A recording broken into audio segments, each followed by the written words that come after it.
Hey everyone, I'm going to explain my idea on how to launch Classic in the most proper way possible. I'll keep it pretty short and sweet. So, what's the big problem? The problem is that anyone who's played on private servers knows that when a new server launches, it's complete chaos in the starting zones and the zones after. You pretty much need something to help alleviate that, and we're going to go over the options that have been brought up so far. So, Blizzard has talked about sharding, and we all know why that is bad. It divides the community, basically an artificial barrier, and it just ruins the immersion of a cohesive world.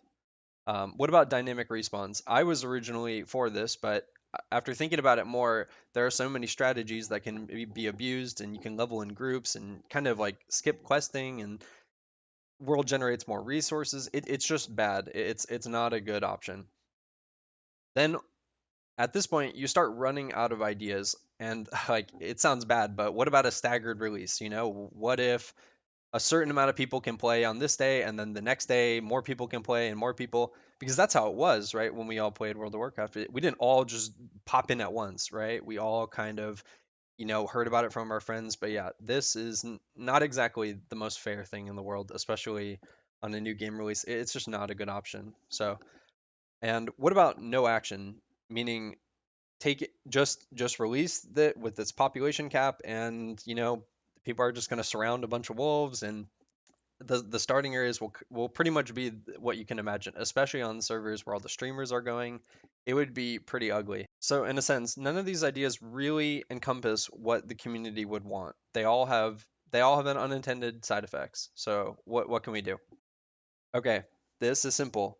We're gonna define a population cap for one server. Okay, and obviously you probably know what I'm gonna say.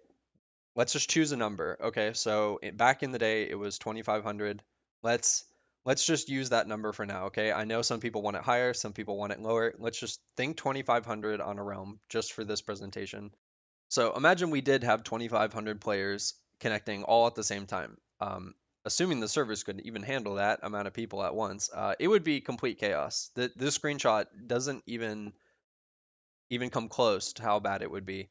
Um, like things like escort quests, looting, it would just be nuts. So think about this. Let's choose a new server population cap that's lower, just for now. Okay, what population cap would that be for just for the launch, for the first few days? How about 500? The whole server, only 500 people can connect. Okay, and I know that's bad. Just stick with me for a moment. What about 650 or 800, 1,000? Okay, let's just choose 800. I believe that if a server did have a cap of 800, it wouldn't actually be that bad. There's six starting zones, right? Some have more, like, Darnassus is not going to or Teldrassil is not going to have the most players in it compared to Duratar. And you have to factor in that two races share, that combo zone of of Duratar and Dunmorrow. So let's just pick 800 in this case, and that's generous. I think 800 would be still a little chaotic, but from what I've seen on private servers, 800 is decent. So this right here is not a new concept, and it's not exclusive to this situation, but for now, let's just call it sister servers. And essentially what this is two servers are actually part of one, but they're separated for now. So what does that mean? That means that when I create a character on one, I can't interact with the characters on the other server. But for example, in the backend, in on Blizzard side, they're actually part of the same thing. Okay, so for example, you cannot have the same character name on both realms because they're part of the same realm. Okay, so in this case, we have Arthas 1, which is a sister server of Arthas 2. Okay, you can't have the same guild name and you can't have the same character name on both. Okay, otherwise it would create a problem later on. Essentially, the crux of the idea is that you separate them for now, and then later on you merge them together. Okay, and the merge is seamless. Nothing changes because earlier on we separated them by name and guild. Nobody's gonna have to get renamed. There are no complications with it as long as you merge in a timely manner. Now, doesn't this mean that Blizzard would need twice the amount of hardware? Need double the servers, and there could be multiple sister servers. Three, 10. Does that mean they need that many times amount of servers? No, because it all happens virtually. the both of the sister servers are actually should be running on the same server, so it's the same like connection time. You're gonna have the same amount of lag on both, and when you merge them together, nothing will change. So how can we apply this concept? Let's go into that. So we already talked about a 2500 server cap is what we'd want in the end. You know, you would want a healthy server like that. Maybe you want more, that's fine. That's not in this, we're not talking about that in this video. Then we discussed what if we had 800 players for the launch of the server? That's the maximum amount of people that can actually enter the server. Any more than that and they have to wait in a queue, okay? So what we do is in this situation, if you divide 2500 by 800, you get around 3. So you create 3 sister servers. So think Arthas 1, Arthas 2, and Arthas 3, each with a population cap of 800, okay?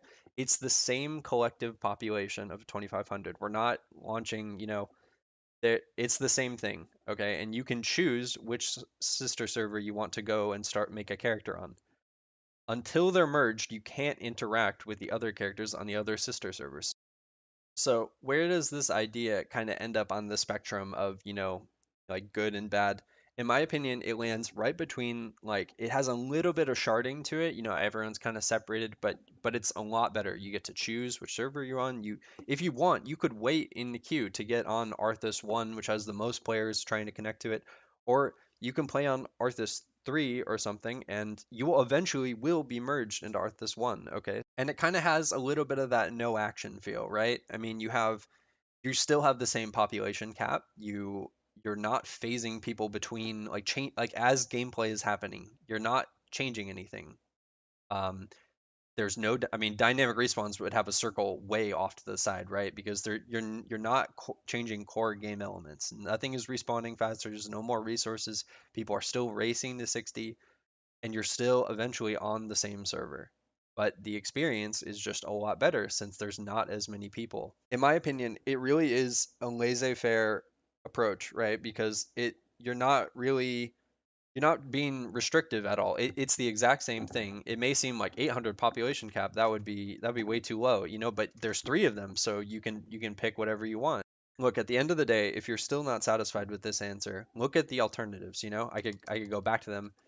You what really what is the lesser of these two evils, right? Or of these 4 evils? You have like just compare them in your own eyes. How would you feel if you were a new player and you came on the game and there are just a million people surrounding a like a couple mobs or waiting for a quest? It would just be complete chaos. You have to do something. And that's why I understand why Blizzard's going with sharding. But if you do this server merging idea, which by the way, I believe will have applications later on in Classic as people are like nearing the end game, I think like the sister server idea can be applied there, but you really need to have some sort of system to prevent that from happening. And this is the only one that doesn't impact the core foundations of the game. So ultimately, I want you to voice your opinion on Battle.net and Reddit. I personally am really against sharding. I don't want it in my game. I I don't want to even have to deal with it for a few days. I don't want my memories of Classic Launch to be about sharding and not being able to play with friends. I like seeing tons of people all over the game. That's kind of the whole point. You know, it's an active world. So this is the one way to kind of artificially have that power of sharding, but not any of the negatives. So anyway, if you need to contact me, it's HateFiend on Reddit, or you can comment below. Thank you for your time.